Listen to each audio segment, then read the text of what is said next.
This episode of the Two Idiots Podcast is brought to you in part by Adorned by Ruth. Valentine's Day is coming, folks. Are you looking for a unique gift to wow your special person? Check out Adorned by Ruth, a local jewelry brand that offers one-of-a-kind, high-quality earrings, bracelets, and necklaces. Adorned by Ruth jewelry is made using sterling silver and gold-filled metal. Gold-filled is recommended by jewelers as a great alternative to solid gold because of its high content of gold as opposed to gold-plated jewelry. It's durable, water-resistant, and a fraction of the cost of solid gold. Adorned by Ruth jewelry can be found on Etsy as well as on her website, which is adornedbyruth.com. If you're searching on Etsy, though, type the name without spaces, and Ruth also makes custom pieces and will work with you to create the jewelry item you want. Adorned by Ruth makes gifting easy. Each jewelry piece comes packaged in a beautiful branded gift box, so it's gifting ready. And to make it even easier, Ruth now offers gift cards at adornedbyruth.com. If you want to add your own message, just leave her a note at checkout and she'll hand print it onto a gift card. TIP listeners get a special discount code that can be used at both the AR website and Etsy store from now until February 14th. Use code TIP10, that's TIP10, for a 10% discount on your cart total. And if you're a local buyer, you can leave Ruth a note at checkout on either her website or on Etsy to arrange a contactless order, drop-off, or pickup for COVID, all that good stuff. So definitely check out adornedbyruth.com and also her Etsy store, etsy.com/ca/shop/adornedbyruth. You can also find Ruth on Instagram, Facebook, and Pinterest. Boom. Check her out, folks.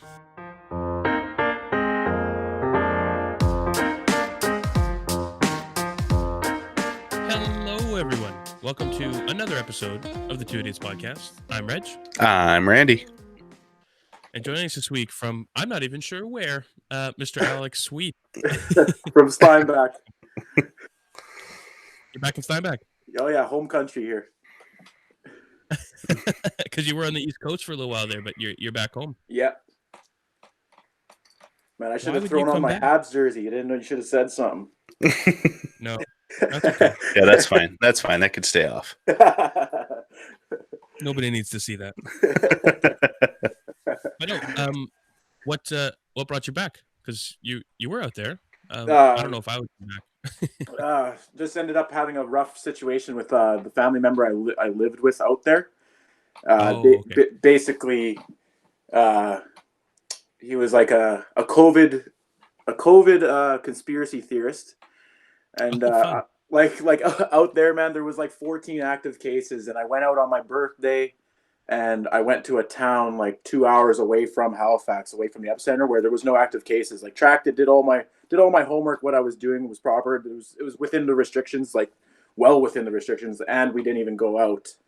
And the next day, he told me that I had to go. And by then, I had already spent all the money that I would have needed to relocate for birthday stuff. Yeah. So like bought all the food, all the drinks, whatever we needed for the weekend. So I ended up with like $60 in my pocket Saturday morning with nowhere to go. And I just had to call mom, call mom and say, yeah, I need a plane ticket right back right now. And man, that hit the fan like pretty bad right there. Oh shit. Brutal. Wow. Yeah. Welcome back. Welcome to the show. Yeah, absolutely. Thanks for having me. Yeah, man. So, I mean, really, you reached out to us about coming on. Basically, you asked how to get, or whether it was hard to get on, and it's not. It's not hard to get on. All you gotta do is ask. Normally, yeah. So tell us a little something about you, or our listeners, a little something about you, and kind of why you're here. Well, basically, like I could give the version that I've portrayed myself to be. I'm an avid sports fan, socialite, I guess you could say, well-known person, funny guy. But why I wanted to come on and talk with you guys is because that couldn't be farther from the truth of who I really am. And basically, for 15 years of living in Steinbach, I led people to believe that this is who I wanted to be, that I love to party and go out and do all that shit. And it just ended up putting me in a place where I didn't like myself anymore, and it has been like that for years. So basically, who I am is I'm actually really reclusive, and I'm a homebody, and I love to read and play video games, and I'm really nerdy that way. You're my friend. Yeah, join the club. I much prefer small groups, and I became somebody so far from the truth that it was just like, man, tired of living like that, and I don't know how to change that persona without just attacking it from a broader perspective like this. Like it's so not only did I want to do this for change within myself as much as I want to be able to help people maybe suffering with the same identity problems that I am and have been. Yeah. No, I dig that. I wonder what because I feel like that's common, because I think growing up, at least personally in high school, Yeah. I really didn't lean into the nerdy side of what I was into. I mean, a little I did, Yeah. certain groups, but overall, I kind of didn't, and I don't know why that is, like the perception of being quote cool, even though I Well, wasn't. Not. well, like to hit that, like it was inclusiveness for me. So I bounced around a lot growing up, different schools, never really settling into any friends. And then I got to Steinbach, and this was where my home base was going to be. I get to high school with like a handful of friends, mostly sports friends, and it blew up. Like, I was good at basketball. Like, we were being successful as a team, and I got noticed because of athletics. So all of a sudden, I'm having older people come up to me in high school and wanting to hang out with me and invite me to parties and stuff. And I had never experienced that to be wanted outside of anything before. So like, yeah, I loved to do my thing in video games and sports. I was just locked into that, man, for so long. But then now all of a sudden there's girls and I'm going to parties, and it snowballed so fast. Like all of a sudden I figure out, I'm actually pretty good at partying too. and, and now that it got so crazy and so hectic so fast that became my life for a decade plus. And I didn't know how to turn that off. And I only recently discovered how to turn that off. Basically, it just went from 14 years old to 27 years old straight. I just knew how to be in a group setting like that and own a crowd, and lost myself in the process. I mean, to be fair, if I was getting parties and girls, I probably would have played a lot man, more video games too, coming so. coming from having no friends, man, like never felt like being part of anything. It was impossible to turn that off. It just became who I was. You get that mad endorphin rush, and you go from there, right? It was adrenaline. It was not nonstop. I'm was killing it in athletics, and then like a social scene, like literally during school. Show up to school and instantly run into 10 people. Okay, what are we doing today? Where are we drinking? It was literally like that on a day-to-day basis, like what you would see in some corny high school flick, like Dazed and Confused, For man. sure. And I think that's what plays into it, because as we grow up and you see all these high school movies that always play up these stereotypes of like, you've got to fit in somewhere. Oh yeah. If you're not with the jocks, you're with the nerds. If you're not Yeah. with the mean girls, you're with the nerdy girls or whatever. Oh And yeah. I think everyone comes into high school and you sort of have a mask up, because I was kind of the same as Reg. I didn't super lean into my nerdy side. Yeah. Once I got into playing football, it was hanging out with all the athletic guys. That's what happens. For sure. And you get into that role because it's like, oh, now I fit in somewhere. Yeah. It's hard to be an individual coming into high school because I think you're so scared of not fitting in that Oh yeah. once you find something, you just go. Yep. Well, and we all know those 100%. kids that stood out, and I'm sure they were having a way better experience than most of us, but we all kind of looked side eye a little bit. You'd be like, hey, what's that odd duck doing over there? You know what I mean? Like, Mhm. why are you living your own life? Oh yeah, 100%. So where did you come from to Steinbach then? I lived in Winnipeg. I was born in Winnipeg, grew up in Winnipeg, and then like a couple times a little bit outside of Winnipeg. Like I lived in Dugald for a year, went to kindergarten there, and then I believe St. Pierre for a year or two, and I don't know, just bouncing around because my parents ended up having struggles in their personal life. So wherever they needed us to go, we just followed along. So Right. that ingrained into me, like not getting too settled into one place or making friends or stuff. Not really until I was 12, 13 years old. For sure. Yeah. So then you come to Steinbach, Yeah. and so I mean, based on what you sent to us, again, I don't know how much you want to get into kind of your history and kind of Hey, that type hey, of stuff. I'll get into everything if you want to get into it. I told Let's do myself it, that man. if you guys put me into a question path, let's hit it, because basically the only way this works for me, because I want to be public and open with my story, is credibility. So I just put myself into a vulnerable state, and grown men are gonna see through it if I'm not true. So that's what I'm here to do. And man, I love that message. Like we've been Yep. hammering that pretty hard over the last while, that us as grown men, like I grew up, I'm only speaking for me, but I grew up in a pretty conservative Mennonite way. I'm no longer any of that, but I grew up in the same way that you don't really show emotion. You don't like you don't talk about feelings. No. You don't be vulnerable. You don't do any of that. But now I'm super heavy into like, man, telling people you love them, and like, being like, I hope you're okay. You're reaching out. It changes as you get older, man. Like it really does. Especially if you want to find yourself and you start going down this path of emotion and stuff. Like I was raised, my old man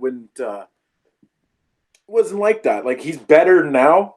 I Yeah, guess as Mhm. he's gotten older too, and it's yeah, become mine more too. Yeah, prevalent in society that men are talking about this stuff now. But yeah, I no emotions at all. I hid all of it for forever, my whole life. yeah.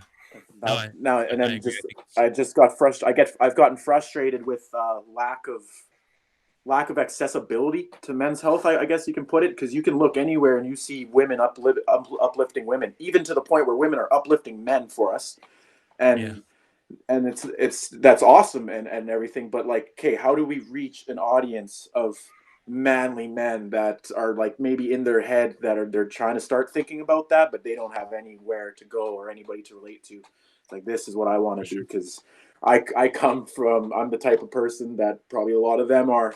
Like, so somebody like me can stand up and talk about things. I feel like I have this need to, and I have to do it. My morals aren't going to let me not do it. Which is great, because and the more guys get out and do this, the better is overall. Yeah. Speaking, like, I grew up kind of opposite of Reg. I was always sort of in a more open household. It was like, oh, what's wrong? Let's talk about it. Let's get it out. I think growing up with grandparents helped that, like living with my grandparents, because they're a little Yeah. more.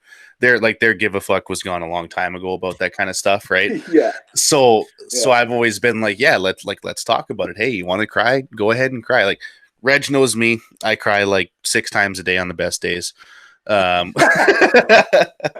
I've never been afraid to express my emotion, and I'm glad that we can, help people and men, get it out that it's okay to express emotion. Like, no one's going to call you a pussy. No one's going to say, what are you doing? Wipe up the tears. Let's go. Or if No, they yeah. do, especially, it's on them. especially not anymore. Mhm, Like, man, basically, if the person is being like that, then they don't belong in your life.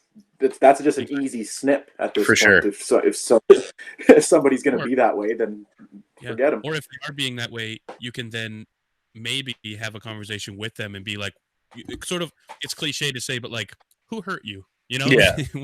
why are you like, That's the best line, man. 100%. And I'm open to doing that with every single person if they want to have that conversation. It's already a path that I've ventured down. So it's possible to get to everybody, maybe, or somebody's just too thick-headed and they got to go. oh I've yeah, definitely I've we'll do that. definitely learned how to cut my group down now. That's yeah, no, we'll definitely get more onto that, I think. But to start off with, I mean, kind of what you sent. Yeah, Um, so basically, let's start from the beginning. You were living yeah, in Winnipeg. You mentioned here that there was some sexual abuse, and that sort of, yeah. obviously impacted you. I don't Well, know how okay, much you so want to get into then I can get us right up until junior high school. Basically, I can just cover that whole part of my life. that. Sure. Yeah. So like on about almost every weekend, I guess I would go to my grandparents' place out in Nola, and like right from birth, because my parents were young when they had me and they liked to party. So they found a sitter, and then sometimes we would go with them or whatever, like or be at the house and we'd be present, but a lot of times we weren't.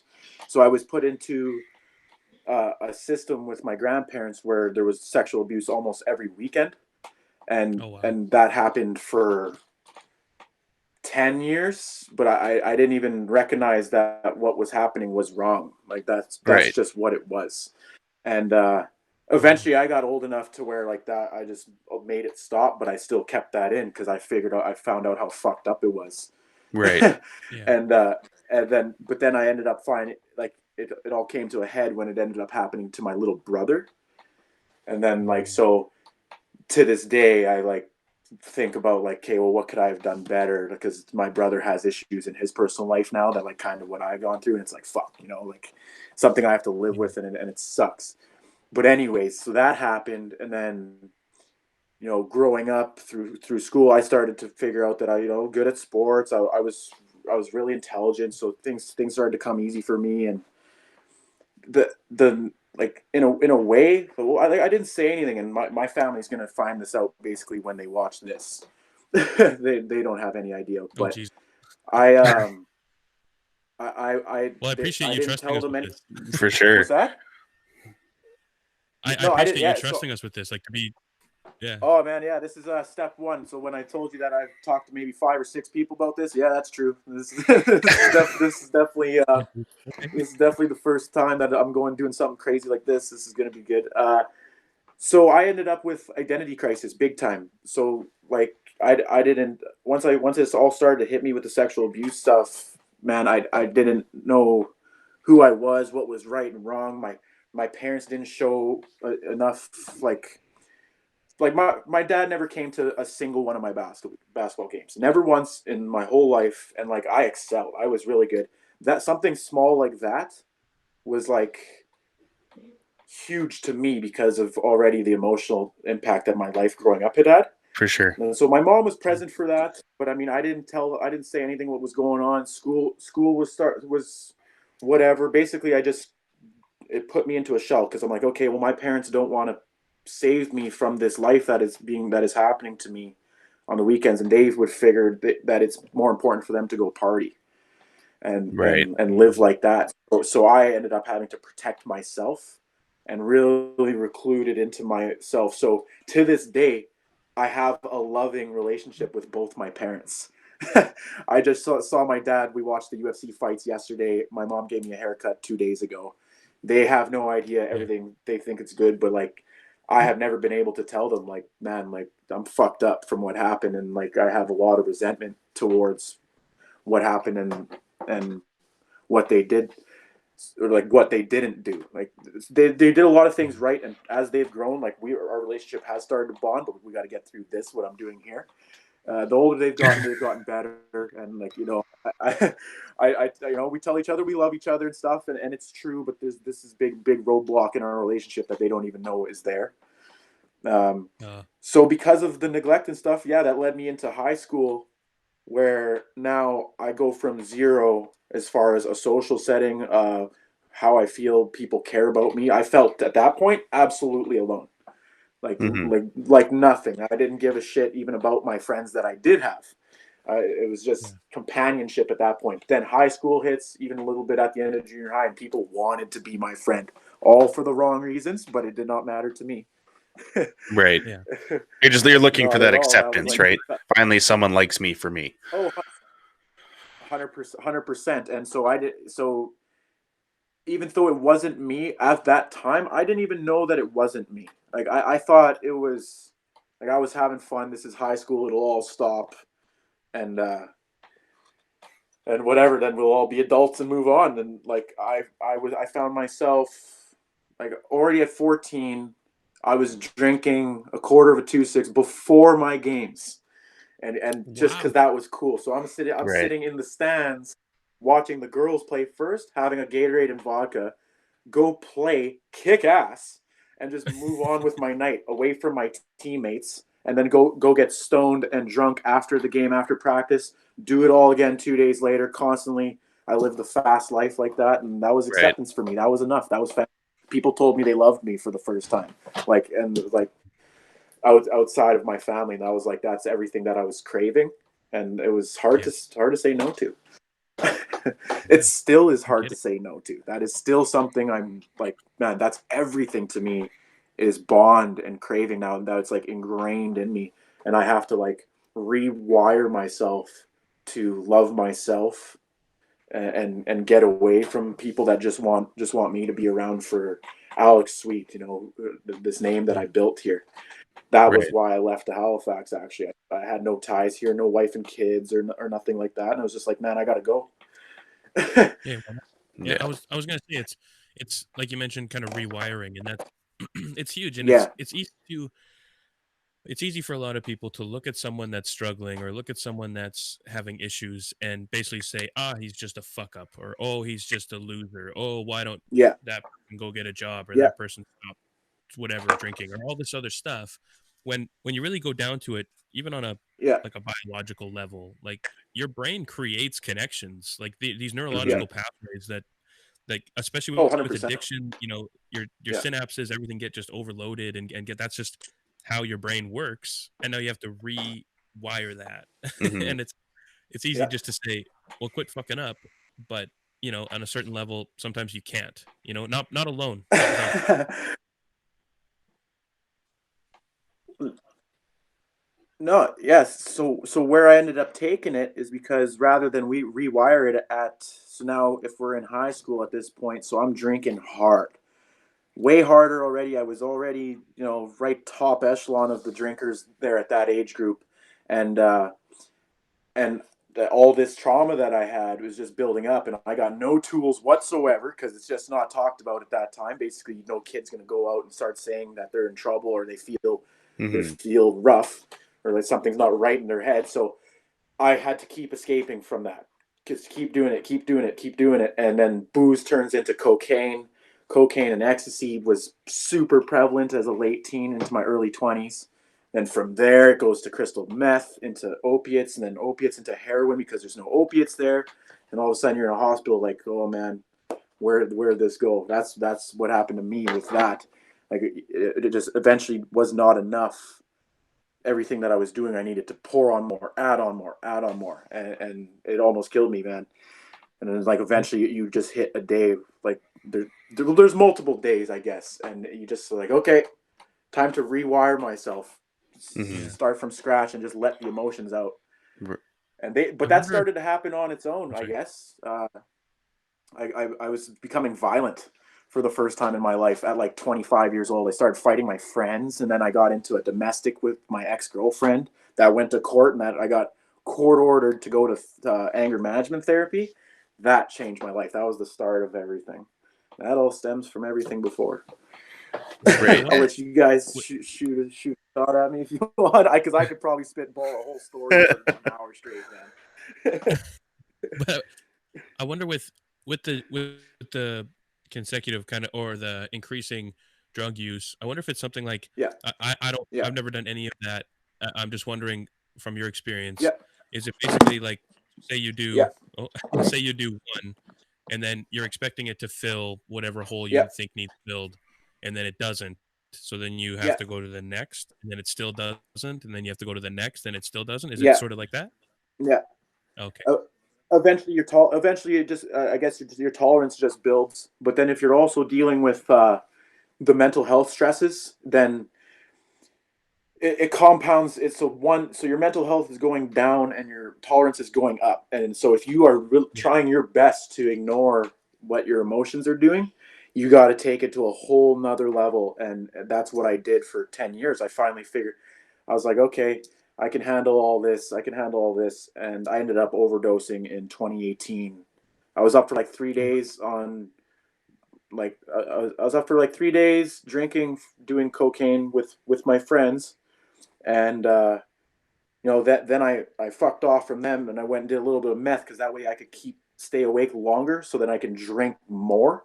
And then I'm sitting there at my girlfriend's place at the time and I'm thinking to myself, man, like, it's in my head now. It's banging in my head that like I'm so depressed and like suicidal for a long time. So when intrusive thoughts come in, and if you're in that state already, like I was really fucked up, and then the intrusive thoughts came in, I'm like, well, I just want to kill myself. This is it. So I call my buddy and he comes and picks me up, and we go to his place. I do some heroin, and I overdose and end up in the ambulance. And I'm like, I wake up, and I'm like, holy shit, eh? I actually survived that. Like half shot, I was laughing with the paramedics. I didn't give a fuck. As soon as I got out of the hospital, man, without my shirt on, straight to the vendor for an 8-pack. Right out of IVs pumping into me, man. It was like, I don't care. That didn't work. It was a suicide attempt. I knew what I was doing. I knew the right cocktail, and it didn't work. So I did it again 2 months later, and after that, I didn't touch opiates. After that, I was like, cut off shit like that. That's right. That's as far as I took it. I tried to end it. Right. That's where it can go. That's where it can go if you don't start rewiring yourself ahead of time. It would have just taken me. It'll take you to the extremes. Absolutely. How was it coming down off of that, like the withdrawal and all that? When I didn't let it happen. I didn't let it happen. I don't think because I didn't get sober from that. I cleaned up some areas because I was scared. I finally.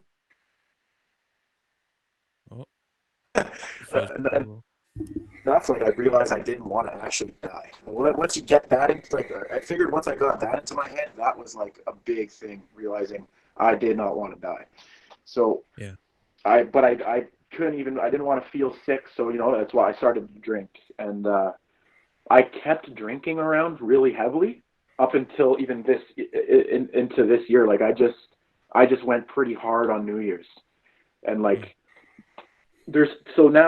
now there's times, right? So I can be happy now after all this, and we'll get to me taking the steps to get my mental health together and stuff. Mm-hmm. But I can be happy now. And I've always enjoyed a drink. I used alcohol for the longest time to mask my emotions, but it is just a recreational tool to have a good time with your friends. I understand that, and I realize that. So I have now started to figure out triggers, what is possible, what isn't possible. For example, New Year's, I shouldn't have drank. I got sucked into the fact that it was New Year's, but in my head, I already knew that I was unhappy. I was too unhappy, and it wasn't the right place. I just went and did it. See, I've only just started to figure that out now. Like I'm only maybe a year plus into this process of this mental health game. So like I'm learning everything as it goes, but I'm still thinking like 75% of the time I go out and have a good time. It is strictly for a good time now, and I am figuring that out. But then it comes around, and the next day after New Year's, I was like, fuck. Like I felt bad. I knew that because then in my head, then depression comes in, then that's 3 days of depression. Then I got to deal with intrusive thoughts again. Now I'm like thinking to myself, okay, am I going to be suicidal now again from this? It's like it gets dark, and so I mean, bottom line, if I'm going to talk to a therapist or somebody, they'd probably just tell me, well, Alex, you just shouldn't have a single drink. Okay, I fucking heard that one. I need just a million people to beat that into me. You're right. I could tell. Look everybody right in the face. You're right. Why can't it be done if you're working on yourself 100% committed like I am? Like I've built routine. I'm doing everything it takes to be happy. How come I can't reintroduce alcohol? There might come a point in my life where I have to decide that is not possible. But in the path that I've taken, and that I 100% think it's possible. I know what's going on in my head. I'm starting to become happy, but there's slip ups and dark ones. So if that keeps happening, I would definitely have to jump on that train for everybody to never have another drink if they've gone through alcoholism or drug addiction. For sure, absolutely. I might be doing. What's to go ahead? Oh no, I do kind of want to touch on sort of before we get into like your recovery and everything. I think, you say early you started getting into cocaine and all that kind of stuff, presumably in Steinbach. And I think that touches on a problem that a lot of people don't readily acknowledge in Steinbach. The younger of us do, but I think the older generation doesn't recognize is that there's a pretty big drug problem in Steinbach. It's for sure. And I think that people don't realize how easy. No, go ahead. Oh yeah, man, I can get cocaine right now easier than I can get weed. Mm-hmm. Exactly. Bottom line, I I wouldn't even know 2 phone numbers to go get pot right now, but I got 5 to 10 that I can go get coke from, and I'm not I don't judge the scene. I came up in that, but like crystal meth, there's opiate problems. It's really bad here, like really bad. And we will. Yeah, you're right. The older generation probably has no idea. You can drive through Steinbach on a sunny day, and it looks peaceful as hell. But I drive through Steinbach and I see trap house. You know, I can tell when there's a car parked a certain way somewhere, and I'm like, well, that's some. I know that that's something going on right there, Mm-hmm. and it's rampant. It's really rampant. So it's also another thing that I want to stand up for in this town, because I know there's a lot of people here that aren't raising their voices about what's going on, and people struggling here that I know are struggling, and they're still living the double life like I lived for the longest time. Friends, family have no idea, and they're doing their own thing on the side, just messed up. And it's sad. Steinbach needs help really we've fast. all known it. If I can, we graduated 2008, Mm-hmm. and even then, even when we were in high school, it was everybody knew. We all knew the people that had, you know, coke debts, or everybody had, you know, everybody talked about the Hells Angels being in town, and there's like drugs everywhere, but nobody knows if they rolled in, we knew. Yeah, and so much of the town, they lean into the, you know, pure crystal clean image that Steinbach seems to have. There's too many churches for there to be drugs. Right?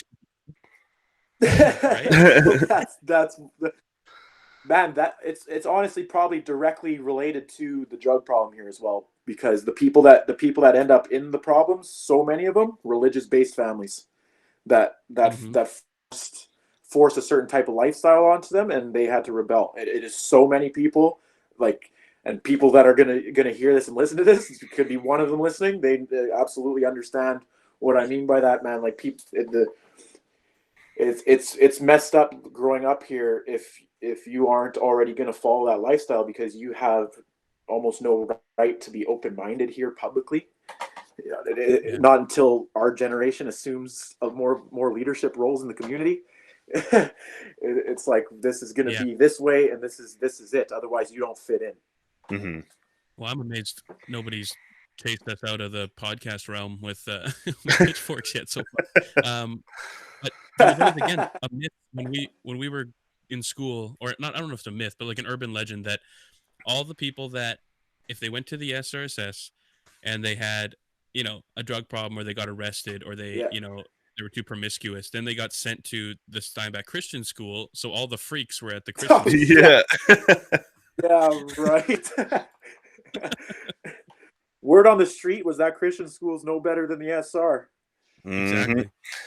Yeah, but no, it's a thing, especially in the high school as well. Like I hung out, I guess, with the quote unquote, you know, stoner crowd for a while, and the ease of access was just ridiculous. Like, if you wanted it, you could have it. And I've had a few friends, you know, go through the Teen Challenge programs and stuff, and I hope that they're doing better now. I haven't kept in touch with some of them as much as I'd like to, but you know, it's tough. And then, like you said, all those external pressures don't help when you're supposed to live a certain way, and you don't think that you fit in that way, or you don't want to do it. It can be very tough. Yeah. Oh, absolutely. Because even myself, right? So I was always naturally really smart. Sure, I struggled in school. I just wasn't going to class or doing my homework. That's the only issue there. It all came really easy.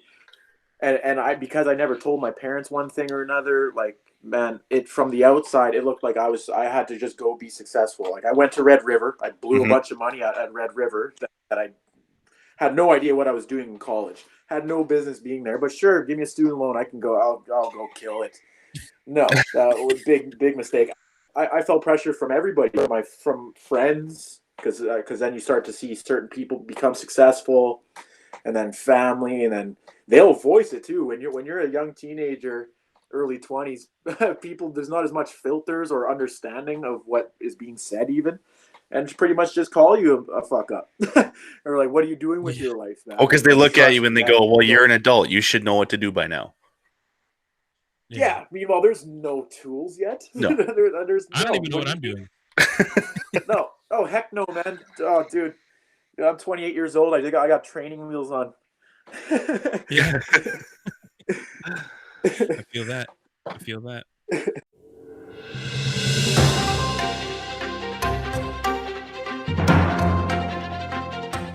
This episode of the Two Idiots podcast is brought to you by Manscaped. Fellas, we're in a thick of winter and the storms are brewing.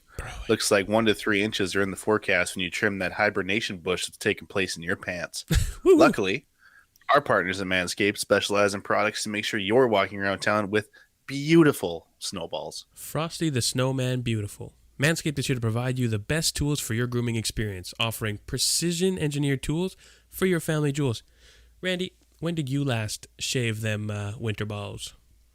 I was shaved about 3 weeks ago, about a fortnight or so. A fortnight isn't that 20 days, isn't it? Something like that, I think so. 7 years ago. But yeah, and because I had the Lawnmower 3.0, it did a phenomenal job. No nicks, no cuts. And with that in mind, the Lawnmower 3.0 trimmer is the best hygiene tool for the modern man. Because of the ceramic blade and advanced skin-safe technology, your snags on your snowballs will be reduced. The trimmer is also waterproof, so you can trim in the shower or a jacuzzi if you're a savage. If you're a savage, yeah. If you're trimming your nuts in a jacuzzi, especially if it's not your jacuzzi, then you are definitely a savage. That's alpha male shit right there. Yeah, and especially if other people are in the jacuzzi. Anyway, Manscaped's Performance Package is the best buy of 2021. The Performance Package comes with the new and improved Lawnmower 3.0, Weed Whacker ear and nose hair trimmer, which we all need as we get older, Performance Boxer Briefs, and a travel bag. Bonus. Have you ever noticed how nasty nose and ear hair is? In fact, 79% of partners polled admitted that long nose hair is a major turnoff. I deal with long nose hair myself. It is a pain in the arse, but if you get yourself the Weed Whacker ear and nose trimmer, you can deal with that. And you might as well use the best tools to do the job. Indeed. This bundle also comes with the Crop Preserver Ball Deodorant and Crop Reviver Ball Toner. The Crop Preserver is anti-chafing ball deodorant that will make your balls smell nice and make you feel like your testes are walking in a winter wonderland. Oh, God, doesn't that sound good? Now, the Crop Reviver is a spray-on toner for your balls, and it's made with soothing aloe and witch hazel extracts that will make your balls look up at you and say, thanks. You're my friend. Thank you, Randy. You treat me so nice. Don't get cold feet this winter.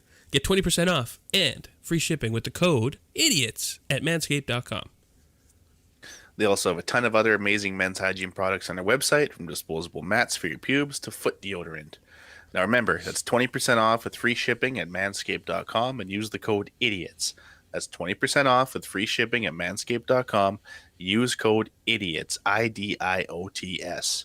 Thanks, Manscaped, for making our winter wieners look so good. Winter wieners, I love that. Yeah, so let's make your balls look up at you and say, thank you, sir. Thank you, guy. Hey, guy. So definitely check out Manscaped, 20% off, free shipping. Idiots, code IDIOTS, to say thank you. Do it.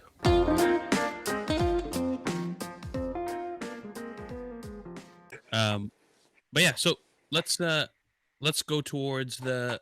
So we've touched on kind of how you got to where you are. Now let's work on towards your recovery and kind of moving forward and being positive and maybe public speaking and kind of what you have planned. Right. And you had said the anger management course is kind of what set you on the course. What exactly in that sparked it? Yeah, okay, so that's like the best spot to start at, honestly. So, okay, and I'll touch on the incident a little bit because also a good thing to get off my chest because I'm looking at it a different way because of what happened there. Sure. My drinking got so bad at that point because that's after my overdoses happened. Okay, so now I have nothing to I went clean, straight, no drugs, but I could not do it without the alcohol. But I did also not explaining to anybody that I'm dealing with all this trauma. So now I'm drinking hard. I'm making up for things, and I'm selling cars at Steinbach Dodge. So I got my double life down packed. So I, successful life at work. I got an amazing girlfriend that loves me. Everything looks great. to me, it was the worst it ever was. So I was drinking so hard, man.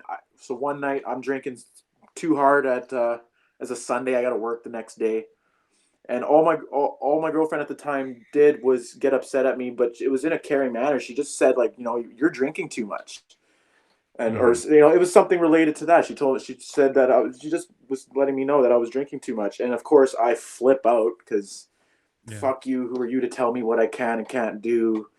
A bunch of bullshit like that. Just immaturity, honestly, and my addiction would just run rampant. And it got physical, and without going into any details, everything that happened in that was 100% my fault. So it never even gets there if I was under control with the addiction and everything and had my anger unlocked. Everything that happened to me through that absolutely deserved, and it led to me to going to therapy. So going to I didn't even want to go to therapy, man. I didn't even. I was just like, oh fuck, I got to go to therapy 2 times a week, 3.5-hour sessions for 3 months, man. Wow. It was like, oh, this sucks. But I get there, right, and I'm sitting in a room. Let's put into perspective. I don't know, like 50 by 50, like a pretty big open room. There's probably 30 men in there. There's a men's only anger management group, and it would be a sharing circle. We would do a smudge at the beginning, where it was like a spiritual thing, calm down, let our bad energy out. And man, one at a time, throughout the whole 3.5 hours, it would just be people talking about their week. So what happened since the last time you were at therapy? How do you go? And then we would talk about what they went through. And eventually I just started to hear so many stories of other people that it made me feel good. I didn't tell my story like how I just told you guys, like with the sexual assault and all that stuff. I didn't actually share until my last therapy session there. Right. My last therapy session there, I'd heard enough, and I was finally like, whoa, like I was in there with murderers. There was 2 legitimate murderers in there, wife beaters, the whole nine, man. Angry people, and I was just like, like these people are not different from me. I feel what they're going through. So I shared on my last day. That opened the floodgates, man. As soon as I shared with them, so I shared. Then I started to tell. I told my best friends, but still to this day, which is only like 5-6 people, but I started to share there, and then I went on this. I started to look within myself. I was like, okay, do I want to continue to be angry? Am I going to be a drunk forever? And it was just so prevalent and glaring that the answer to that had to be no.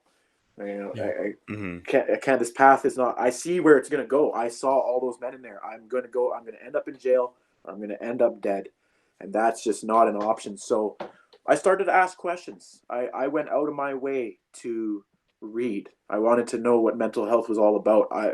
My best friend, he's actually on a similar journey, but he has never touched drugs, and so it's like he's always been an influence for me, like just our whole lives since of knowing each other. And so I wanted to reach out and figure out, okay, well, what do I got to do, man? Like, so I kind of had ideas already on my own, but there was nowhere to go except actually looking externally really hard to figure it out. I figured out routine, like physical health, what I put in my body, all kinds of stuff. I don't know if you guys want to ask any particulars about where I've gone or not. Or like, I don't know where to take this right now. I could explain everything. Well, the actual growth path. I mean, basically just even broad strokes, right? I think it's important to acknowledge, like we touched on it briefly earlier, that I feel like the resources for the average male that needs help are maybe less accessible, or at least less acceptable. Like even the therapy option, like most people, especially the people that I grew up around, if you were to mention, hey, man, you should maybe go see a therapist, they'd be like, oh, fuck you. Oh, dude. Yeah. Yeah. Mention that. Not They get offended. not back then. I've brought it up to multiple people that I know would benefit from it, and I've explained my situation, and they agree, but still aren't going to go. It's still not necessarily enough. Like even myself, I need to go back.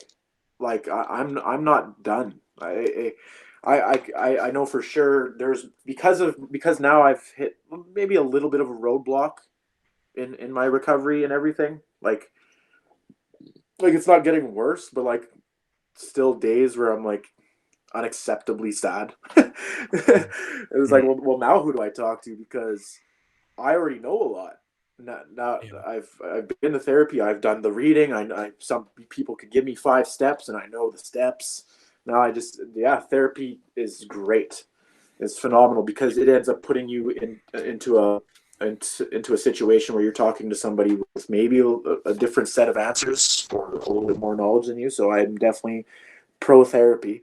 If men don't want to do that, they're I don't know. It's silly, actually, honestly. When it is a process, right? Like it ebbs and it flows, and recovery is, a lifelong thing. It's not like it does happen overnight. So, because you've hit a roadblock now doesn't mean that you're not going to get through it and keep excelling. And then you might have one 10 years down the road, and you keep working and you keep working, and hopefully it all works itself out. Yeah. Well, mental health is, I believe it never stops.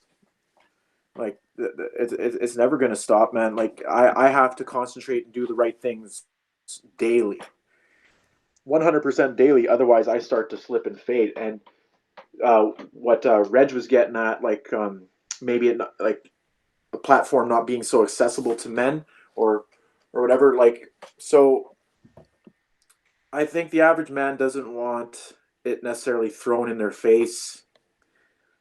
Something like this. So like what I want to do, what I'm trying to do with my platform here, starting off with you guys and then venturing out onto my own, is being readily accessible on something like Facebook or Snapchat or Instagram or TikTok, and actually have access to my daily life and see that and have somebody that not is fully recovered already and is talking from 10 years past experience. I'm somebody going through it right now. Currently, right now, I am still slipping up and having bad days with alcohol. I'm not going to sit here and lie to you guys and be like, yeah, finished product and shit. No, I'm 1 year into mental health, and I had a full lifetime of suicidal and addiction and the worst kind of trauma. And this is all just starting for me, and I just refuse to give up on it. So I was like, yeah, okay, this is who I'm going to be. I felt like this is a passion. Time to get out there and make this happen for people. I have a big network. So I want to reach out. If I can save one life, man, that's the goal, right? That'd be pretty cool. Yeah, that's the goal. Even with our show, like we've talked about a lot of heavy things, and if we can touch one person over all of this, then amazing. And I think it's important that you mentioned that you're not a finished product. Like how many people like I want to lose weight, and that's great. But how many people how many times do you see the the fucking fitness freaks that are already chiseled. They're just jacked and shit. Yeah. Because you just need to do this, blah, blah, blah, blah, blah, blah. And you don't listen to them. You're like, you're already there. So you see from where I am to where they are, and you're like, well, that's like a million steps. Yeah. Instead of thinking, I just need to take one step today, and then one step tomorrow, and then like let's see what buddy that's 225 pounds is doing right now. If I see somebody crushing it at the gym 5 days a week and they're like 300 pounds, I'm like, okay, look, that's what I'm talking about. For sure. What's he doing? What's he doing? Why is he so motivated? That's the motivation. Like I want people to see me and see that I'm trying so damn hard. And be like, okay, I'm right there. I can. That's accessible. Mm-hmm. And to do so, I have to put myself out here and be vulnerable and shit. And it's pretty weird. For sure, because everybody loves the shiny. Everybody loves the shiny finished product, right? We all love seeing the new car roll off the assembly line, but nobody likes to see the nitty gritty of the process. And more people need to be open to seeing the process. Well, I was just on the phone before you guys just talking about coming on here, and I was just thinking to myself, quick, offhand, like, okay, what do men see on a daily basis that like maybe is mental health related. And I brought up, I don't know if you guys have seen it, but Matthew McConaughey's little thing on the app called Calm. He has like, you'll get like a 10-second snippet of him talking about mental health. Yeah. You go and download the app and you got to pay. So right. what the fuck is the point? You got a millionaire superstar celebrity that is making you pay, probably getting a 15% cut off the top of whatever the sales are on that app for his inspirational speeches. And right away, for somebody like me, I'm throwing that to the dirt because that guy don't give a shit. That's not caring. That's not mental health support. It's got to be free and accessible. Like for me, I've been telling people that this would never be about money for me, even if it blew up. Like that can't be what it's about. Like so, like men need somebody. And it doesn't have to be me. It could be just more people like me to stand up and like got to just say something and be legitimate help, right? So like I've put my cell phone number out on Facebook before, and that opened up a can that was pretty hard to handle, but you know that's legitimate, right? Like you can't be halfway in, halfway out, because as soon as the wrong person, you don't know what they're going through, catches you half in, half out, your credibility's gone, and could shove them further over the edge into whatever despair they have going at the time. For sure. I think it's also a good example was I don't know if you both are familiar with Dax Shepard, the actor. Yeah, yeah. His podcast is, well, first of all, the podcast is great, but he recently he went, I think he was 16 or 17 years sober, and then he just recently, actually earlier this year, he relapsed on opiates, and I thought it was painkillers. Yeah, no, I saw that. Yeah, you should check it out. It's the episode is called, I think, Day 7 or something, and he and Monica, as co-host, have a really in-depth discussion about how he got to that point, how it sort of spiraled, and then suddenly he was furtively buying his own pills, and he was taking more than what the dosage was, and then he was slowly, step by step, and then suddenly he realized that he had relapsed, and it was, and then he had to come clean. He was lying to people. It's really poignant and important that someone in the public eye like him is willing to be so vulnerable. That's what makes it so relatable. That it can happen to anybody. It has to be. Matthew McConaughey getting paid $1 million to chat on a fucking sleep. Well, like I don't know if that's all he's doing. I'm sure he's doing. Let's not slight the guy here. You know, doing something is still doing something, but I know he is doing that as well, and that kills it for me. Yeah, Matthew McConaughey, he could be a guest any day if he wants to be, but I'm just insert Sprite commercial right here. All right. Men's Health brought to you by Sprite. Yeah. What car does he endorse? Lincoln. It's Lincoln. Lincoln. Yeah. Well, yeah, and that shit's tight as hell, by the way. I would buy one because he's in the back of the lake. Yeah, me too. So it's there. He'll suck you in, but you just gotta make it free, man. Yeah. Oh yeah, you gotta make it free. But I think that's a bigger systemic issue that with so many things, like even in Canada, I've mentioned this a bunch of times, like with the water boil advisory on First Nation reserve. There's millionaires in Winnipeg right this second that could pay for that, and it would disappear. It'd be a non-problem. Or if there's like the homelessness issue, or if there's all these problems that many of them just need money in the right place, or building in the right focus. It exists. It's just people like to sit and hoard their shit. And the wrong people have all the money, and it's always going to be like that. Oh, for sure. It's always going to be like that. They have, like, there'll be rich people, and they won't even have family members, and then they die, take their money with them, and they'll send it all to a charity of their choice. And then do we know what that charity's doing with the money? Probably not, because that guy probably started the charity. He's getting tax breaks while he's dead. Yeah, exactly. He's like, yeah. But, they probably sit around with each other and talk about how they're going to get more rich even after they die, and then laugh. Yeah, of course. It's inevitable, and I realize it's probably super naive of me to even mention, but and the world is fucked and broken. But like I'm saying, in general, there are many ways that people with power can use it in a better way. Even I'm sure Matthew McConaughey, he's doing some great things, and I think he is actually. Yeah, But we need people like Dax Shepard and people like that on a free yeah, platform that anybody can access Mm-hmm. and be yeah, real. Like enough of this yeah, PR bullshit. Like be yeah, real. yeah. That's That that's might what you be got to you. do. That was a great example to use him, because I do remember that when he talked about that, and that's exactly what I'm going for.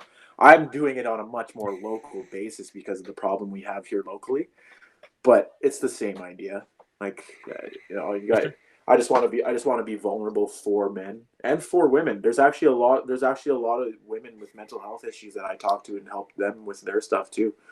It's not biased at all, and I'd like to also break that stigma if possible. Like, men and women should be fighting for each other as well. Like, we don't have to direct our efforts to ourselves, because it's still splitting us up into groups. 100%. Like, Sure. mental health needs to be attacked as a group. Like, people like to say, and I think this is false information, is that you need to go about it yourself. So okay, so you definitely have to concentrate and do shit for yourself. Nobody's going to make you do anything. But if you can find a support system, a real one that helps, Yeah. that is going to help you, then it's almost like a sponsor system. See, we're out there. Like, I'm one of them. I have a couple people that I talk to that are also like that, really accessible. But people will falsely claim that they are, and then if you reach out and they shell up, and whatever, you get a sentence or two. See, that is negative help. So that's just Yeah. people that are just, mental health heroes on Facebook, whatever, making statuses. Reach out to me anytime. Bell, let's talk bullshit. Mm-hmm. That is actually negative impact. I know it Yeah. because I have felt the negative from that. It if you can find somebody to help you, to bounce questions off, to have a cry with, then that's it. Actually, is helpful. For sure. Like, What are I the have multiple support. That's good. I'm glad. And what speaking of support systems, I mean, we're dealing on a pretty local level Yeah, here as far as Steinbach and its surrounding area. yeah, From your perspective, dealing yeah, with what you're dealing with, how are the yeah. supports, like the institutional supports? Are there resources for you to take advantage of? There are resources for you to take advantage of. I have the numbers to crisis centers and, walk-in clinic psychologists and stuff like that. I've gone that route to see, but that is still really external feeling. Like, Okay. Yeah.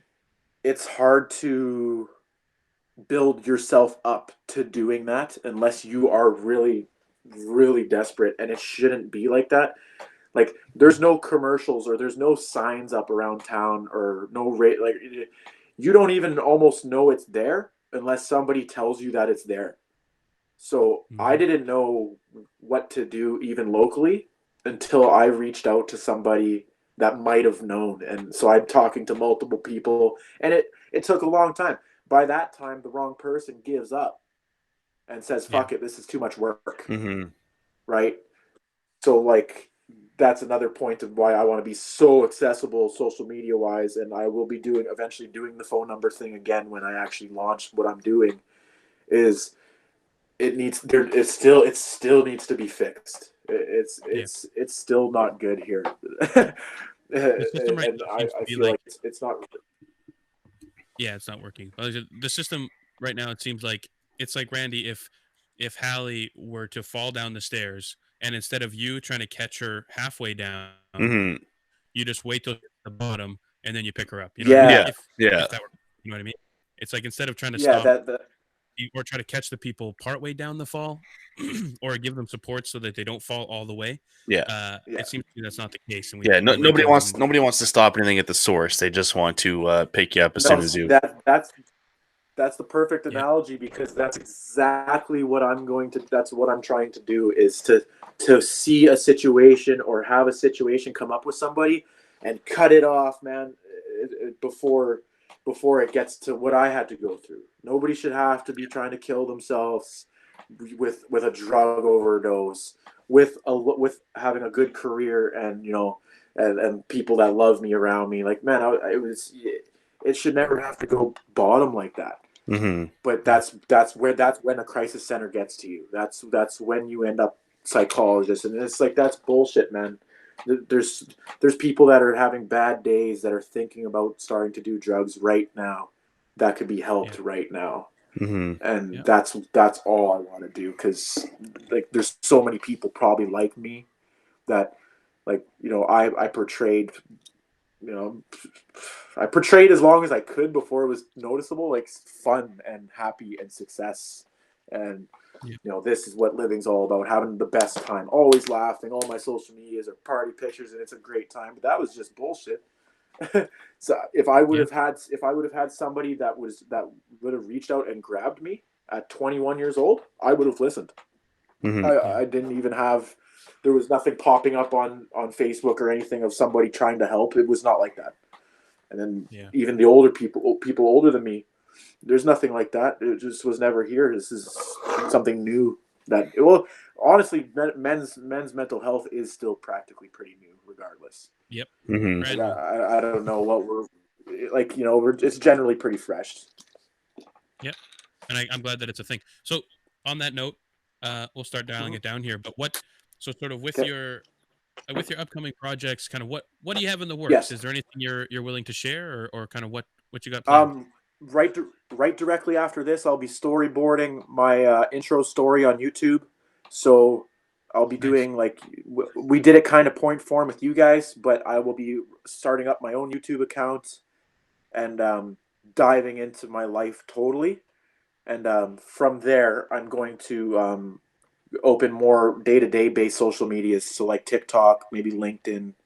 I have some ideas for that because I want to share what I'm going through day to day, even minute to minute. If I feel one thing happening and then a couple hours later something else happens that I need to share based on what my mental is at the time, I'm going to be attacking this from a day to day point, making myself absolutely accessible. I'm literally, in some cases, I'll be miles away from people, and I'm going to try to reach out to everybody I can and let them know that nobody's going through this by themselves. And I don't know if I have it handled or not, but I'm willing to share my knowledge and let them know that there's no reason to stop fighting. People should always be working harder, and even people that aren't going through addiction. Like, I deal with depression the same as somebody that doesn't have addiction goes through depression. I have the tools and the steps to fight back with that as well. This is not going to be I'm not going into a biased or a niche group. I like mental health as a whole. I deal with all of it. So, addiction, one thing, depression, suicide, all of it. How to be successful in career, how to live on your own, pay bills. This is all stuff that I'm going through and learning how to do properly as a 28-year-old man. It's like I'm 18 years old, just fish out of water, but I'm going through it. Yeah, that's where I'm headed with this. No, I think that's a great thing to do, and I hope that. I think the great thing that's going to be about it too is, as much as you're going to help other people, you're also going to be helping yourself, and then everybody gets imbued in this giant net of a support system. Yeah. Well, people journal, right? One of my girlfriends, she journals really heavily, and she's like, Alex, just journal, write down your thoughts. I'm like, why do I got to write down my thoughts? They're already in my head. I can picture the paper with it already written.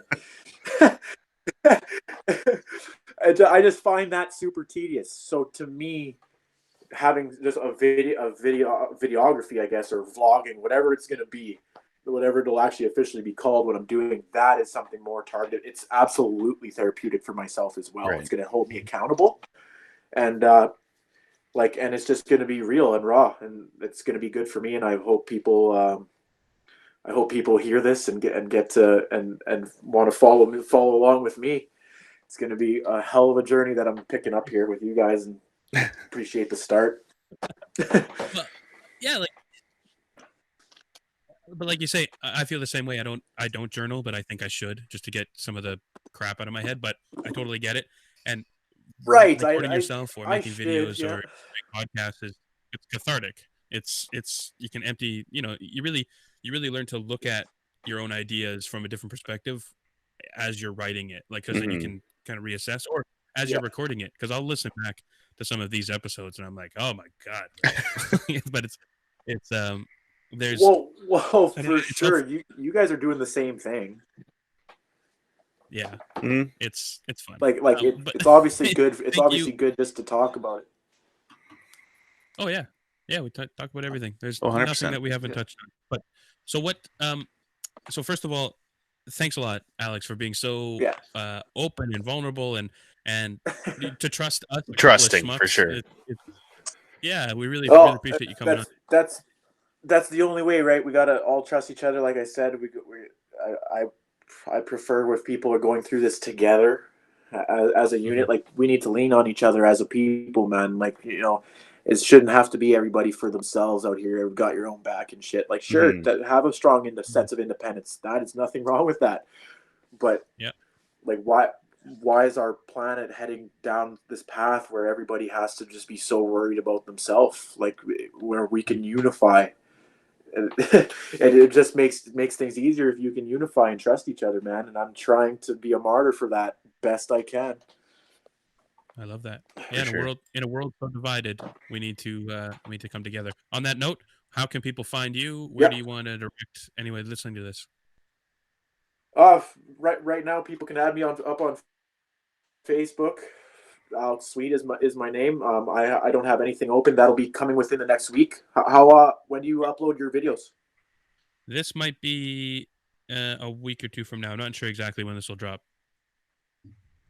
Okay, then I don't know if you'll want to edit this little section out while we're talking, but basically I'll set it up. I'll set it up to where I'll drop my shit, have it ready for when you drop this. Okay. Yeah, sure. This will probably so then I can answer that because then I'll be able to answer that question better. Probably like if you second week of February, maybe. Yeah, because using you guys as a platform to launch me is going to be ideal. Sure. Like rather than me just saying go add me up on Facebook. Like I'll have myself prepared because I was going to do my intro on my YouTube next week. Okay. So if you guys are waiting that long, like I'll just have everything ready, and then whatever we can maybe edit in I'll keep in touch with you guys and edit in my social media accounts or however you guys would do that stuff. Sounds good. Sure. All right, cool. Yeah, well, I got a lot to learn yet. No, so do we. For sure. We don't know what we're doing. Yeah.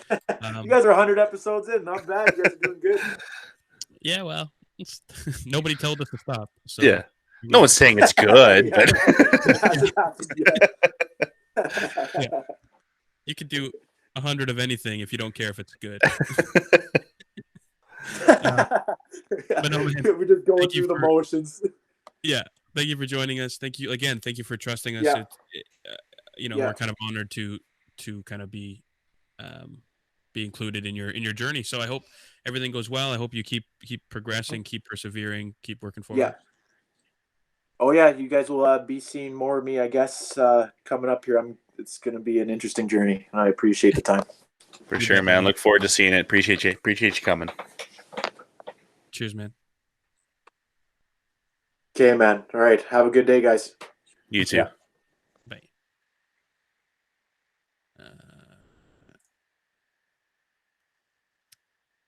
Yeah. We are. I don't know if he's still here or not. Oh, I think he's out now. Oh, there he's gone. Yeah. Wow. That was. Yeah. That was powerful. Powerful. It really was. We touched on a lot of things that will probably make a lot of people uncomfortable, and I hope that through that discomfort, there's some growth, and people might be able to have a different perspective on things, especially the fact that there's a dark underbelly in this town of ours. And for sure, there has been for years, and like we said, no one really wants to. The younger generation of us know, but no one really wants to acknowledge that it's happening. And I think we do need to acknowledge it's happening. I don't know exactly what we do at this point to stop it, but I hope we can kind of get a handle on it. And I hope this shows people that, don't be afraid to come out and tell your stories. If you need help, there are always people out there that are willing to listen and to help you, work through stuff. If you just need someone to vent to, there's always people out there. And I hope you can find the supports that you need. Agreed. Yeah, and I think the only way we could even hope to solve a problem like this is by acknowledging it, because for decades nobody's mentioned anything, Mm-hmm. and it's been swept under the rug. And because you don't see people shooting up in public in Steinbach anywhere, it's easy to just ignore it. And I've talked with a lot of people in Winnipeg, coworkers and friends and stuff, and they'll ask, "Oh, how's Steinbach?" And they just have that perception of the squeaky clean, Yeah. you know, Happy-go-lucky church town. yeah, and it's many, it's way more nuanced than that. And I think hearing Alex's story and his struggles and his challenges and how he's moving forward, is a good way to kind of work forward, and so we can all take something from that, I think. Mm-hmm. Yeah, and again, we really appreciate him coming on and being so open with us and trusting us to be the first place where he really tells some of his story. I can't thank him enough for that. Yeah, I had no idea. Me either. I've been friends with Alex on Facebook forever, and Mm-hmm. I'm gonna be honest, I don't know if I've ever had a conversation with him until today. Right. But I'm glad that we're there now. For sure. 100%. Yeah. Anyway, it's been a slice, folks. So while you're on social media, speaking of Facebook and all that shiz, go to Instagram, search Two Idiots Podcast to find us. On Facebook, we're also there, Two Idiots Podcast. On Twitter, Two Idiots Show. And on YouTube, Two Idiots Podcast. You can also get in touch with us through email at doubleidiotspodcast@gmail.com, and through Patreon. We go to patreon.com/2idiotspodcast and show us some love over there. Yes. There's multiple tiers. There's multiple ways you can support. You get some perks. You get some prizes. You get some interaction, some extra tip, a little extra tip. Just the tip. Just the tip. I need to isolate that so that I might have to work that into our exclusive episode intros. Oh, there you go. But yeah, folks, there are from the $7 tier and above, you are a part of the Two Idiots Hall of Fame. Our current wonderful people that are in the Idiot Hall of Fame are as follows. Let's alternate, Randy. I'll do the first, you do the next. Okay, so Mitchell Buckers. Buckers. What a man. What a strapping lad. Now you're a man. We also have Brian Moore. Woo woo. Followed by Mr. Drew McDonald. Followed by Kayla Lundberg on behalf of herself and Jordan Peters.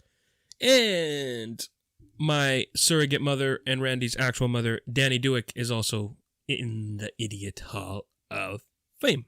So you could be too. Hey. But yeah, so definitely if you feel like supporting the show and showing us some love, we would really appreciate it. For as little as $3 a month, you can help us upgrade our equipment, make better content, do more giveaways, do more interaction, donations. Let's we just want to make the show better for you and for everybody else. So if you wanna help out, we'd really appreciate it. Hashtag support local. Hashtag.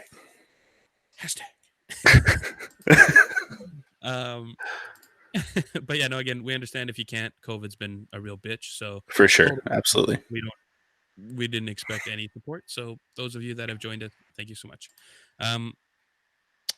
Yeah, so we're moving onwards and upwards. The tip continues. The tip abides. We're going to be cruising into the new year here, and thank you for coming on the ride. We appreciate it. We love you. We love you. Love you. That's tell the people that you love them. Go, blimey. Yes. Spread the love. Spread love. Make love, not Warcraft. There you go.